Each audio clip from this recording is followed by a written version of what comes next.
I think 27, 28 is where we'll start to see people become more constructive, more and more money will come in, and we'll sort of be in the end of the first third of the cycle, I would say, if that makes sense.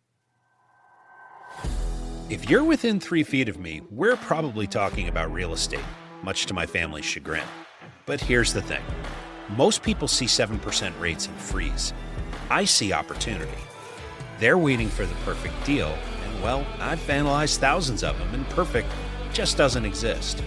So I talk to operators across every asset class, flippers, multifamily syndicators, note investors, and whatever else is working. No sales pitches allowed, just real lessons from people actually doing it. I'm Ed Matthews, and this is Real Estate Underground. Greetings and salutations, Real Estate Undergrounders. It is Ed Matthews once again with the Real Estate Underground. Thank you so much for making us a part of your day.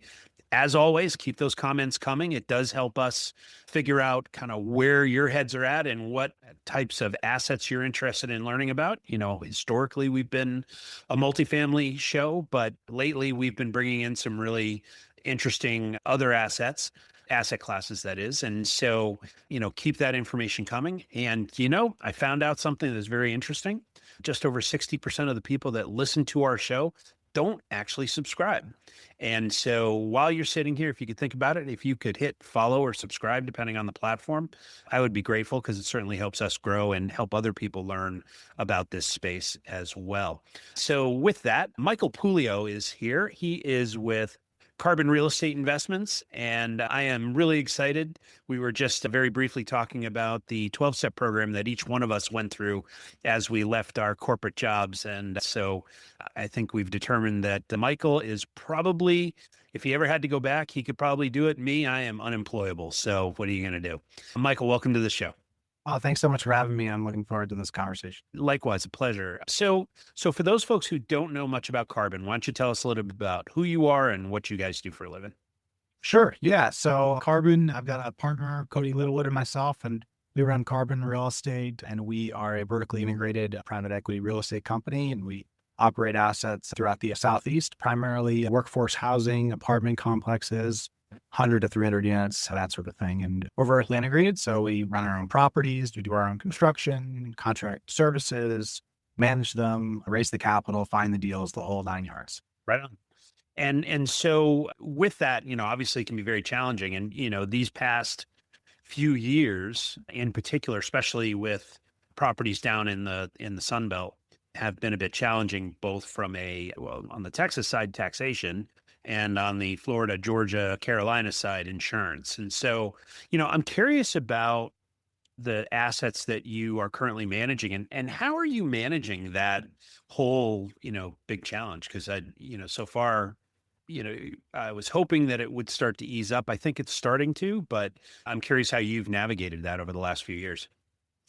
Yeah. So, I think buying real estate has a lot to do with entry price and valuation and really trying to think about what your basis looks like and then how you finance it on top of that. Right. So I think a lot of what you're talking about is, operating expense growth. Some of that you can deal with in your initial projections.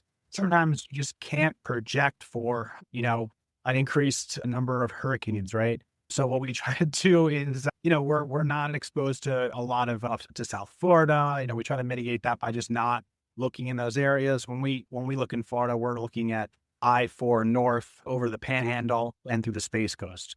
So we do have some coastal properties as defined by insurance, which would be 100 miles from the coast, but nothing that is, you can't see the ocean for many of our properties. That's for sure. Smell it, for God's sakes, 100 miles away. Are you kidding? Yeah. But the insurance, the insurance folks, 100 miles is coastal from their perspective. So even if you're, 30, 40, 50 miles away, and that seems like an hour, if you're in the middle of New Jersey, you'd be coastal to some extent. Right. But yeah, we try to manage it in that way and just try to be as conservative as we can as it relates to insurance and taxes, and just keep on top of some of these trends by talking to our insurance folks and our tax attorneys, and just have a really good understanding of what the taxing authority is going to do, as done historically. Sure. Who's the man in charge?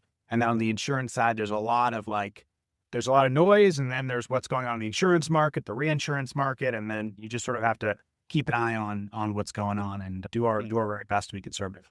Yeah, and I think the point you made at the beginning of that was probably one of the most important, which was you buy them really well. Yeah. Yeah. And so I'm curious about your buy box.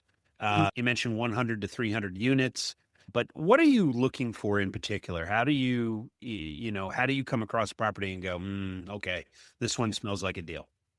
Yeah. So obviously we have kind of two different stakeholders. We have our investors and we have our residents. And so when we think about residents, we think, well, what is the ideal avatar for us to live in our communities? And we're looking for primarily families who are making somewhere in the median income area. Probably in our areas, it's gonna be $50,000 to $80,000 incomes. They're renters by necessity. They're not necessarily in today's market going to be able to afford to buy a property. At least in the areas that we're looking at, we're looking for very good schools and strong house values. So that typically a submarket that looks good to us would be use greatschools.com. We want to see eights, nines, and tens from Yeah. a Okay. district perspective. We want to see $80,000 to $100,000 income in a $300,000 house. And then we want to be looking at assets that are typically older, 70s, 80s, 90s vintage with a buck to a buck 20 rents. And then we want to bring those up about 20%. So and that typically means that we're buying an asset that's at the very, very bottom so far as rents per square foot, bringing it up to about the top third while increasing and improving the hard product to, top 10% quality for its, comp set. So that's pretty much what we're looking for because we want families because they tend to stay longer. They tend to take better care of the property. They tend to pay. And so that means, we're mostly looking for 2 and 3 bedroom unit, properties, larger square footage, good amenities, good access to employment and commerce and all the other things that I already mentioned. Yeah. So, the usual suspects in terms of, the poverty levels are above norm or below norm, right? Employment rates are above national averages, things like that, right? Yeah, yeah. We don't necessarily need to be, gangbusters on population growth or migration. They got a lot of people that have gotten burned there, seeing, a strong population, assuming that's going to lead to price appreciation and then dealing with oversupply risk in these markets. And so I would be much happier with sort of I want to see, flat or better. I want to see average in the US or better, but I don't necessarily need to be in the top 10% so far as growth in that specific submarket. I'm telling you, that's too much headline risk for us. We want to be in a little bit more of a steady Eddie area. Yeah. I couldn't agree with you more. I am a big fan of stable. Yeah. Right. I mean, I live in the Northeast. I live in Connecticut and similar market in that, our peaks and valleys are nowhere near as extreme as, say the folks, elsewhere in the US.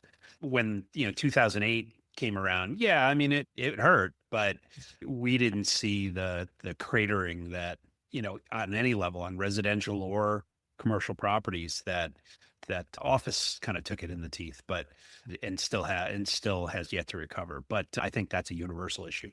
But generally stable is a good thing, right? Especially when you tie it to a diverse employee or employer base, right? Where, no one owns more than 10-15% of the entire employee base, in terms of sectors, right?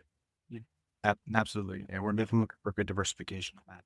Yeah, right on. So in terms of the market, what are you seeing out there? It's, inventory is a challenge. Yeah, yeah. We're not trying to buy 20 properties a year. We have been of the mind that now is the time to be a buyer when everyone else has been a little bit.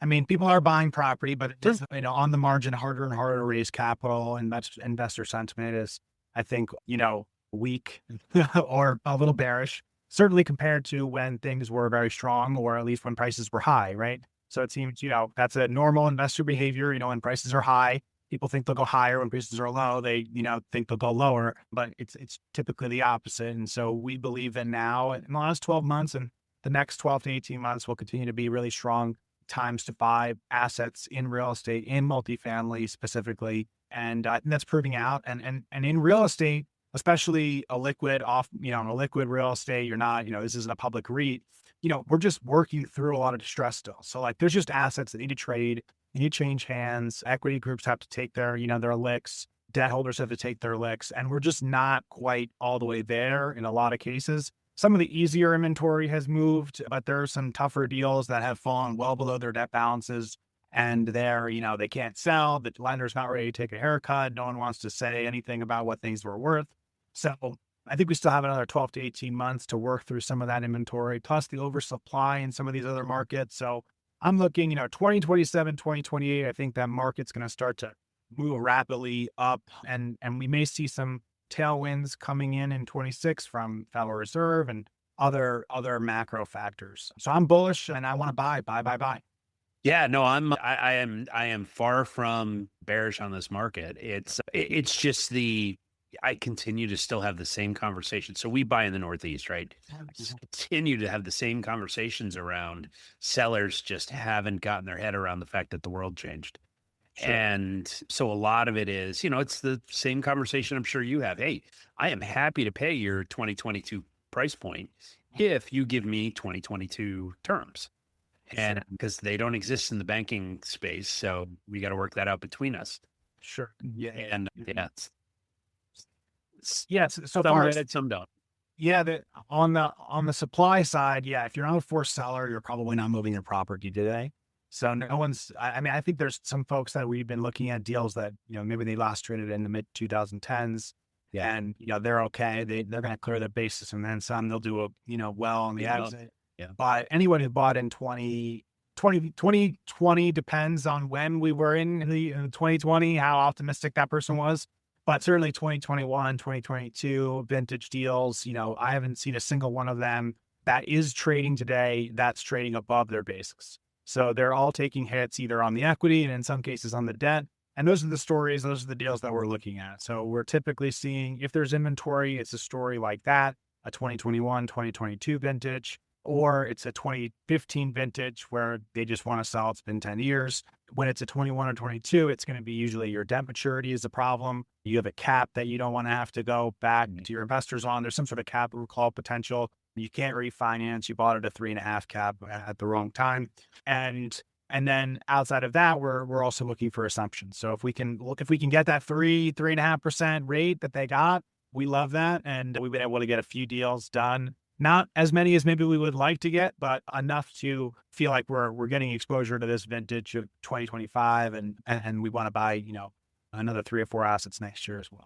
Yeah. So I'm also curious about what you're seeing in your markets in terms of development coming online. Huge amount. Like I was looking in the Carolinas, and I know that was a place that was getting built up substantially. And I'm curious if you're seeing the similar things in your markets, and how's the adoption game playing out?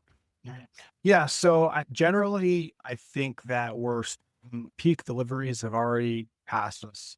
And so we're really just dealing with absorption at this point, which is just math. So we've got, in the areas where there is oversupply, there is plenty of migration. So that inventory is going to get sopped up.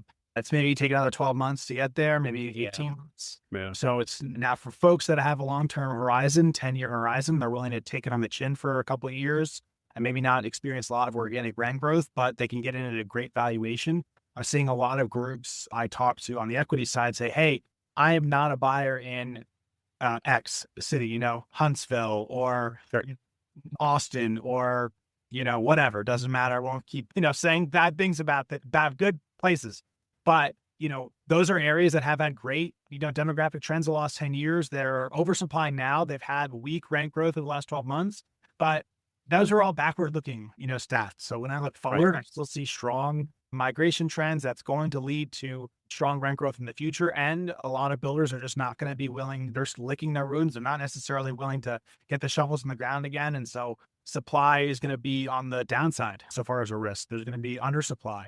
And occupancy is going to go up and rents are going to become more competitive in those areas. Now, I think we're not really looking for those high beta plays. So I consider that to be kind of like a high beta play where there's volatility. So we're trying to stay in those secondary and tertiary markets. So not northern Atlanta, but maybe, Georgia ex Atlanta. So like the coastal areas, we might be looking at Augusta, Savannah, those types of places where we think we can get better yield, better valuation, and maybe a little bit of a smoother ride while still getting exposure to the overall, migration trends in the state.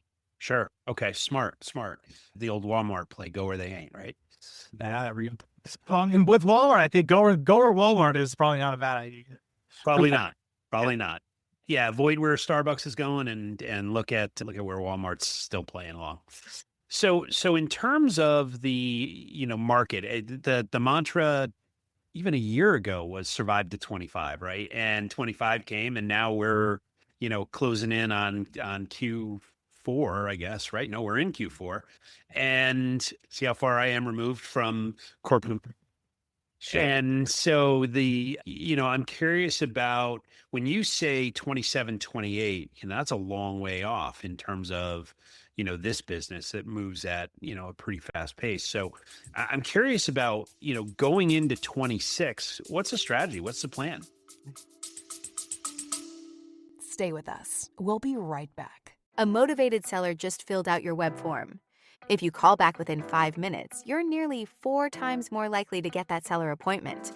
But delay your follow-up by even just 10 minutes? Forget it. You're toast. Ella Vista Connect calls that lead back in 60 seconds, qualifies them, and schedules your meeting. Find out how much slow follow-up is costing you. Free calculator at ellavista.com/underground.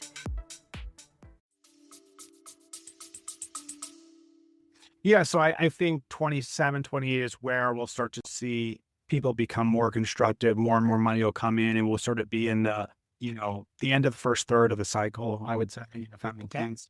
I think right now we're still very early stage. We're kind of like in that 2013, 14, 15 area where you can buy at a good price, but maybe equity's not ready to play yet. They're still feeling the last cycle. Yeah. And that's especially, I think it's true across institutional and retail investors. Yeah. But so specifically to your question, 2026, we're continuing to be buyers of property. We're really not sellers of property. We're really looking to continue to buy and hold that property for as long as is possible. When investors want liquidity, we would recap them or offer them an opportunity to get out, but not necessarily get rid of the asset.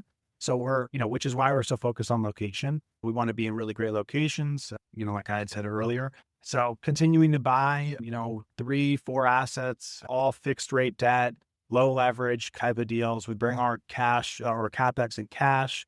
We're typically doing some sort of physical improvement to the property. Given that we're typically buying older properties, there's typically a good amount of deferred maintenance. It's typically about half of our CapEx schedule is plumbing, electrical, roofing, foundation, erosion, landscaping, amenities. The units are, then the other half. But Right. that's typically Like shaker cabinets and countertops and all that good stuff, right? But yeah. Yeah, well, I mean, that's definitely the playbook. I think it can work. I think we found that as obviously I guess the consumer sentiment changes, people don't necessarily always want to pay an extra $150 for nicer cabinets. Maybe that's a luxury they don't need. Maybe those older grainy wood cabinets are just fine if they could save $3,000 a year.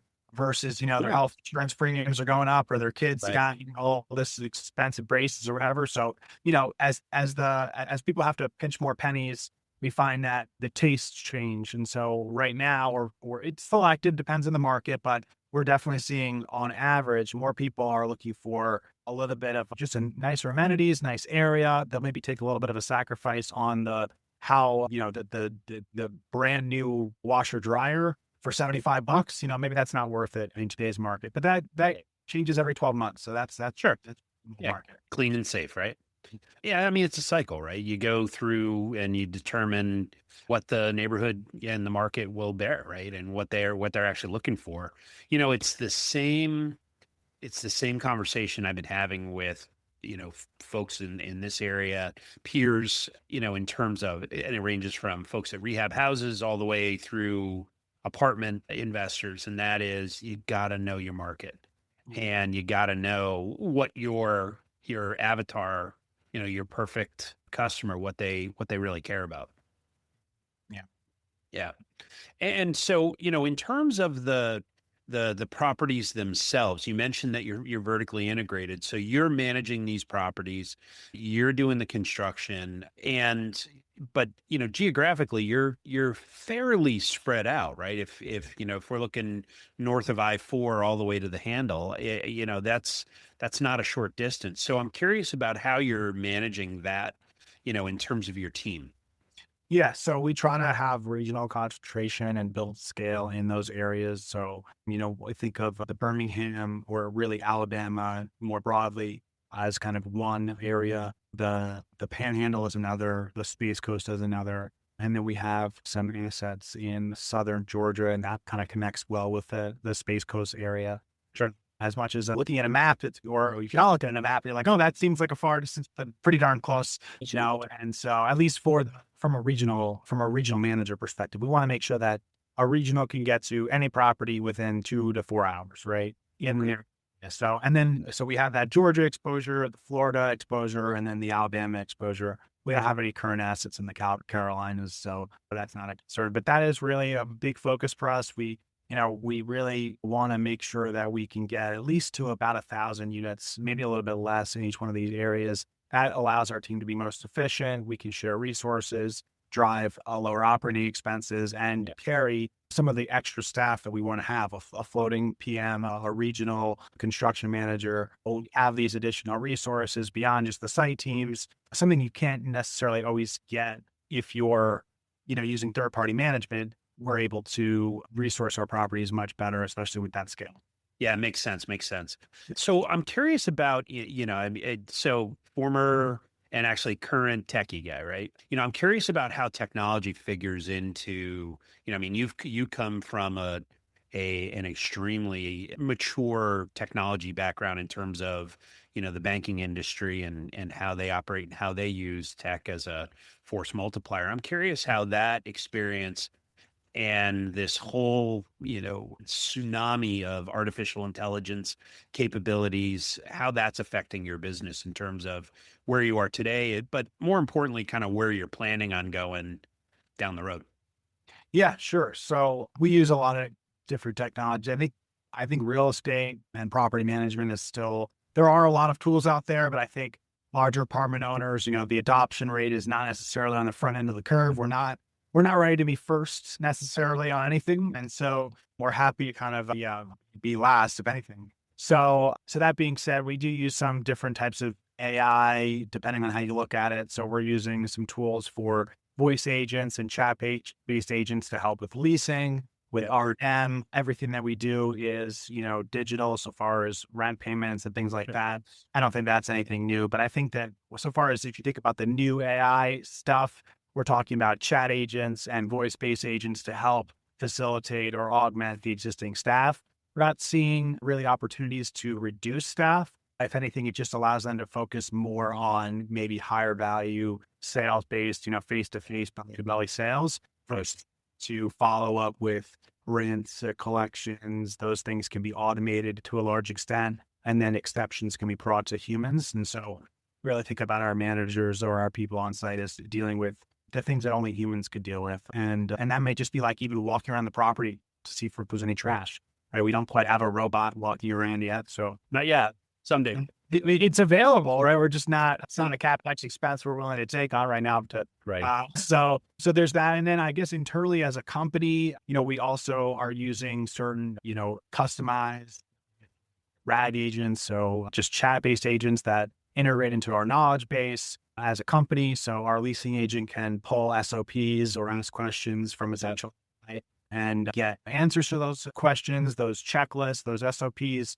And then we can also make sure that those checklists and those SOPs are being followed. And if they're not, we can escalate those situations, or if they're not being followed fast enough and things like that. You can get a lot of the middle management metrics, dashboards, and things like that can be automated, or using AI is a really good use of it right now. Yeah, I'm seeing the same trends. Yeah, I don't see people losing their jobs. I see people having to do the busy work less, right? And so I'm always espousing tech as a, force multiplier, right? And it's not a matter of, from a technology perspective, like in our own business. I mean, we use similar things, right? We're using voice agents to follow up on leads and to catch phone calls that would normally go to voicemail, and automation in terms of how we communicate with residents and other potential people. But when an investor calls, that's me on the phone. That's not our AI, right? And Not yet. I don't think ever. If someone wants to trust you with a check for $100,000 or more, I think they deserve to get me or you. Sure. Yeah. Sure. Yeah, they earned that. Yeah. And if somebody has a leaky pipe at 2 o'clock in the morning, it's okay that an AI picks that up and knows what to do with it and escalate it. Blood, flood, or fire, my phone rings anyway. So Sure. like yours does. And so it's interesting, how I agree that real estate is a late adopter would be a gross understatement in terms of the amount of how quickly our peers embrace new technologies. Some do, but most of them are, like I still come across building owners that have a written ledger for their rental collections. To this day. In fact, within the last 30 days, I was evaluating a property and I said, can you walk me through your last, trailing 12 months? And he pulled out a book. Are you serious? But it's interesting. So, all right. Hey, let's get into the final five and then we'll, we can talk about your business and all that. So I'm always curious about purpose, right? And what I mean, how I define that is what gets you out of bed on Monday morning, right? I mean, at this point, you and your partners and your investors, you own, several thousand units. And so, you're doing pretty well, right?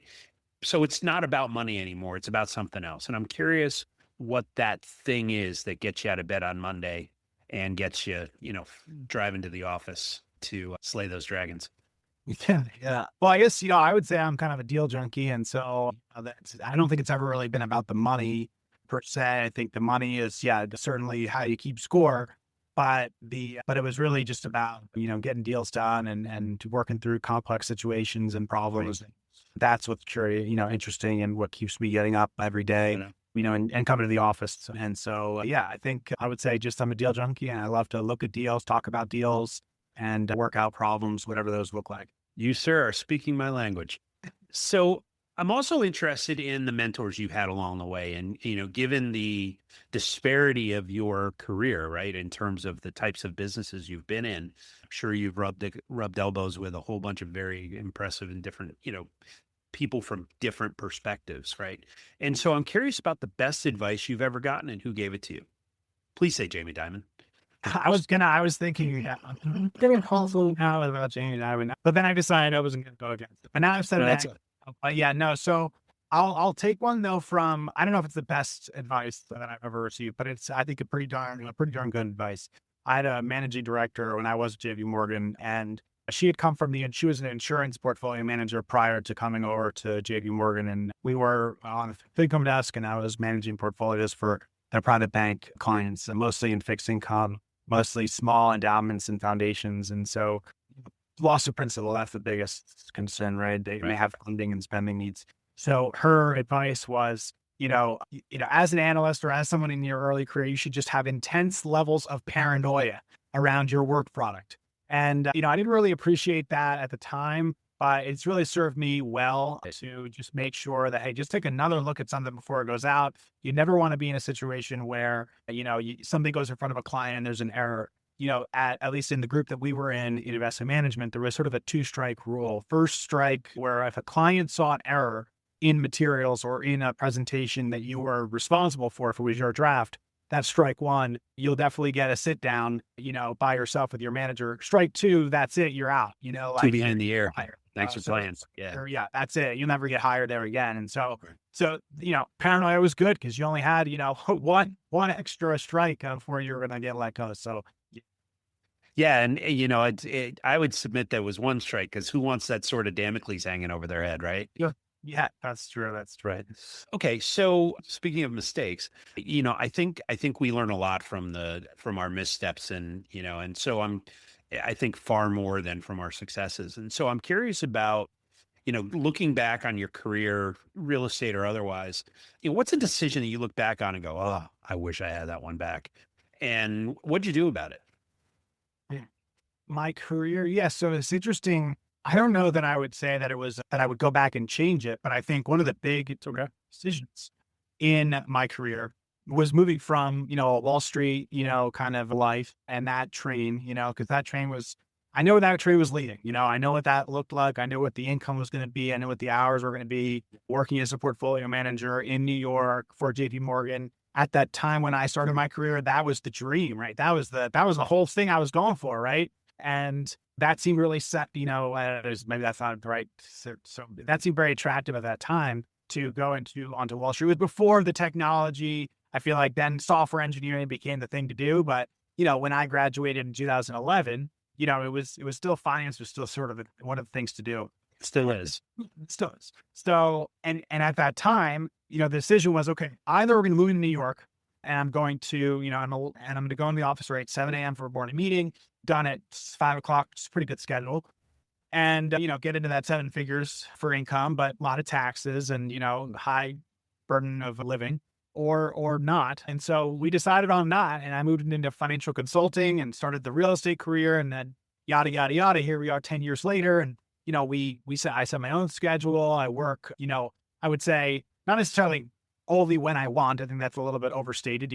Sometimes I have to work a day that maybe I don't necessarily want to work. I have investors and a lot of stakeholders that are expecting me to perform. But yeah, there's a, sort of a tale of two cities there. You could go either way. If I was still at Wall Street, at this point, I'd probably be, with a very impressive title, doing very impressive things. But maybe I wouldn't have as nice of a home life, or maybe I wouldn't have as much flexibility, or maybe I'd have less hair, or, I don't know. Tastemaker, right? The whole thing.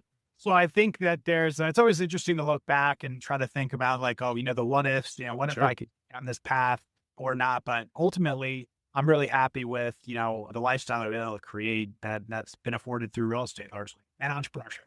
Yeah. It's interesting. I was talking with a friend of mine and he was asking if I missed, my old jobs. And I was like, here's the thing with me. So I have 2 daughters, 22 and 18. And I can't believe it. And, you only get 18 summers with those kids. And so, and you only get so much time with, your significant other. And so it's, that's the thing that this afforded me was the ability to, hey, if Maggie has a softball game or Katie has a swim meet or a parent teacher conference, I can be there and I don't have to get on the phone with somebody and ask permission. I just go, which is a wonderful thing. Yeah, we have 4 children and they're all under 10. So, and one of them is 3 months old. So bless, just being able to, do all the things that you described, but just for much smaller people is all true. And one of the reasons why it's a blessing, to have the flexibility, even if it means everything's on your shoulders and maybe I'm working probably longer hours potentially than if I was in banking, and there's never I can never take a 2-week vacation where in banking, you had to take 2-week vacations for money laundering purposes. Like they wanted to make sure you weren't, at least when you were touching the money, they would want you to leave for 2 weeks straight because it was very hard to keep a fraud going if you were out of the office for 2 weeks and you couldn't log in, you couldn't use your phone. I don't think I've gone 2 weeks without working since that I left my last job. No. And I could probably make it go down to 4 days. Yeah. I could bring that 2 weeks down pretty significantly. So, but in return, if I want to take off, a Wednesday afternoon or a Friday or whatever, I can do that. I don't have to worry about calling in sick and my boss giving me flack about, oh, well, that's your second sick day of the year or something like that. Right. So now I haven't taken a sick day in like 6 years, but. And a sick day, what's that? Yeah. There's no such thing. Work. Yeah, right. Yeah. I'll be working from my dining room table is what that means. Yeah. I mean, I'm taking my daughter to she's a softball player and she's got an official visit this weekend. And so it's my job to drop her off Friday at noon to go see the college and meet the coach and, do what they're going to do. And can't wait. It's awesome. Good burr. But then she's terrified that I'm going to come in. I was like, no, I'm just dropping you. This is your thing. But anyway, so I'm also curious about how you take in information, how you sharpen the saw. And so, what is that book on your either virtual or physical nightstand and who are you paying attention to? Yeah. So I'm actually pulling on my Audible account right now. I do the same. Look at this. So before I get into books, I would say, I listen to a lot of podcasts. I don't have a long commute, and sometimes I'm on my bike getting to work, so I can't really listen. Yeah. A little dangerous. But I really like Founders podcast. That's Yep. a positive. And then Awesome. everything that he mentions, then I can go read all these biographies.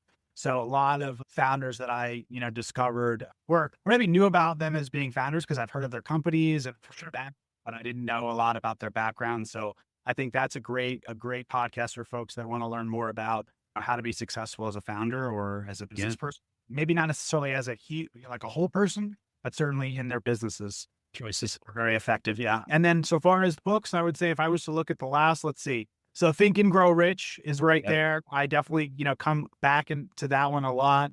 How Countries Go Broke. So that's a Ray Dalio book. I think that was Elon Musk is one of the more recent biographies that I've read. Why Nations Fail, The Price of Inequality, History of the United States, Capital in the 21st Century, and then the Higgs Boson and Beyond, just to get off topic a little bit on that. And then, so mostly in like history, biography. The House of Morgan is on Shoe Dog, another great one. It's required reading. Yeah. And then Creature from Jekyll Island. So like, the Federal Reserve, there's a little history of the Federal Reserves in there. The Go-Giver is a great one. Trump, The Art of the Deal, Gotta Know Your Enemy. Yeah. And 10X Rule and Buffett, just a lot of stuff like that. So history, biographies, and then the business book. But a lot of the business books just repeat on that, the kind of like the core 10 business books that we've all already read. So very rare that there's like a new piece of information. Yeah, I feel the same. I read some of these new books that are coming out, and I'm like, I read this in the 90s. Yeah. Right. Okay. So I'm also curious about success, right? And because people define that term very differently across the board. So I'm curious how you define success in your life. Well, I think, I think you had just mentioned, we all make choices and decisions about what we're going to do and how we're going to spend our time. So I think as long as I can live in alignment with whatever those decisions and goals are, and I can achieve those goals, then I'm doing what I should be doing. And that changes all the time. So every year, every season is a little bit different. Right now I have, someone in the house that's not sitting through the night. Actually, someone's who aren't sitting through the night. So, I'm not getting probably the exercise in that I would like to. I prior to having as many children as I have, I would do a lot of endurance racing, triathlons. I just don't have the extra 15 hours a week to train right now. If I have extra 15 hours, it's going to sleep right now, and I don't have it anyway. So, but that'll change over the next few months. Kids will start to sleep, and then I'll never go back to that again. Never have an infant again. So, then I'll be able to swim and bike and run and fly around in planes and do all the things I want to do. Right now, I'm limited by the choices that I've made, but I made those choices willingly with my eyes open, and I love the choices that I've made. So from my perspective, I'm living a full life of success, even though I see all my friends, but a lot of people in my generation, maybe not having as many children, maybe have no children, maybe they're flying around to the Maldives all the time, because they don't have a lot of responsibilities. But I've done a lot of traveling, and it's always nice to come home. Yeah, I have an uncle who he and his wife decided not to have kids. So, and he and I have gotten to be very close over the last 50 some years. And he once asked me, he said, what kind of hobbies do you have? He's a boater. He restores classic Shelbys, cars, and I'm like, you see those two little girls running in the backyard? Those are my hobbies. That's all I do. Right. Yeah. I work, I play with them, I sleep. Starts over again. And rinse and repeat. Right. Yeah. And, I'm not off the hook for another at least 4 years. So get them off the payroll and then we'll talk. But so when you're not talking, I have a feeling where you're going to go with this, but when you're not talking about real estate, what do you like to do? Yeah. So, that's short-term, long-term. Short-term, what I like to do is, if I'm either, with doing childcare responsibilities, work responsibilities, or personal hygiene of sleep, right? Right. If I can get a good shower in, I love that. Brush your teeth, that's a win, right? That's what I can do, right? Just getting out the house in the morning with all the kids, their lunches, everyone gets to school on time. I'm already winning the day. I'm up at 5, but that's not necessarily I was also with 5 and 4 and 3, right? So, but when I move away from this period, yeah, I do enjoy like endurance racing and just like intense amount of long exercise, especially swimming. I find really organizing, and it's really great for, creative thinking. So I always try to bring you can't bring your phone into the pool. It's where I can write notes down. So there's always an opportunity in a swim. It's like, oh, I just thought of something great, but if I didn't write it down right then, by the end of the swim, it's gone. Right. So, and that's the case for, if I'm running, swimming, biking, or, hiking. And I live in Boulder, Colorado. So there's definitely a lot of opportunity for outdoorsy kind of things. So Certainly. that would be my main hobbies outside. And then always trying to make a priority to do a date with my wife every week, even, when we have young kids. Well played. Yeah, that's really important. It wasn't something I always prioritized, but yeah, definitely relationship needs, monitoring and watering and nurturing. And if you could just, I know it doesn't sound as romantic, but if you can just schedule a weekly day date or a night date or once a week, just make it a priority, same time, same place, even if it's just, somewhere local, it's not a big deal restaurant, just getting that hour or a couple hours is. I'll tell you, man, even if that's important to you, right? Right. Getting divorced and having a healthy relationship is important to you, then so be it. But yeah, I mean, even walking bleary-eyed into the local Applebee's is a good thing, right? It's just absolutely okay. Just to check in. It's interesting. A friend of mine who has 3 kids, not 4, had told me years ago. Obviously we have our 2, and he was asking if we were considering, having a 3rd, and I was like, and he said, look, when you go from playing man-to-man to zone defense, it changes everything. Because at some point, the oldest one figures out they have you outnumbered, and then they scatter, and your life changes. So I wish you luck. And I'm sure it's wonderful. And, it's got to be, it's literally the best thing that as a father, it's literally the best thing you'll ever do. But so I wish you well on that. So if people want to learn more about you or Carbon or anything else that you're doing, what's the best way to do that?